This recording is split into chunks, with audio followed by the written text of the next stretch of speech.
This is the center of Albuquerque.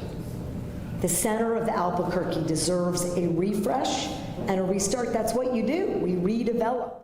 So that was Governor Michelle Lujan Grisham delivering an ambitious announcement about Expo New Mexico just yesterday. So she says the time has come to redevelop the state fairgrounds into something new, hopefully encouraging even more redevelopment projects in the surrounding neighborhoods, and that includes Albuquerque's International District. But some critics already say that's a rather lofty goal for that part of town. So we sent Griffin Rushton to find out how the folks who live and work near the fairgrounds think about this announcement. And Griffin, what's the attitude there?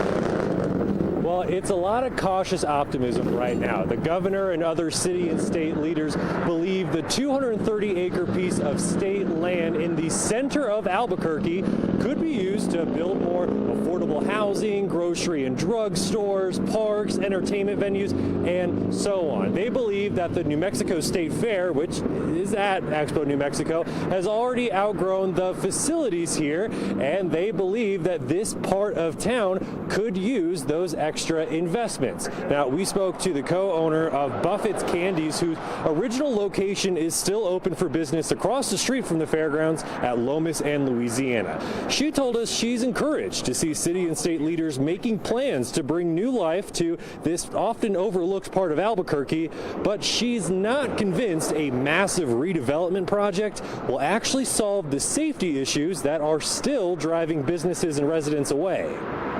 Those problems are still there. So until the root of the problem is dealt with, you know, any parks, any green space, any homes, anything you put in, I don't know how successful it'll be or how many folks will want to actually go down there until the safety issue is dealt with.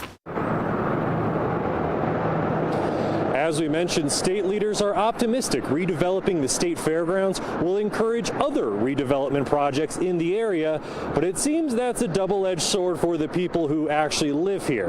The chairperson of the South San Pedro Neighborhood Association told us, while people are very excited about the potential for new housing, jobs, and community enhancement opportunities, there is also the concern of looming gentrification, pricing out families who've lived in our community for many years.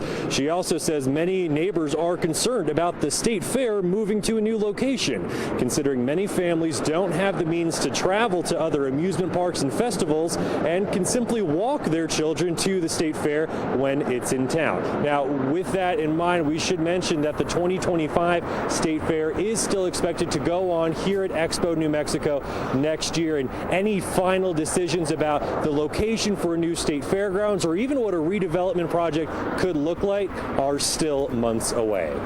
Yeah, Griffin, good point. I mean, the official bid only went out to developers this morning, so we're in the early parts of this process. All right, Griffin, thank you so much.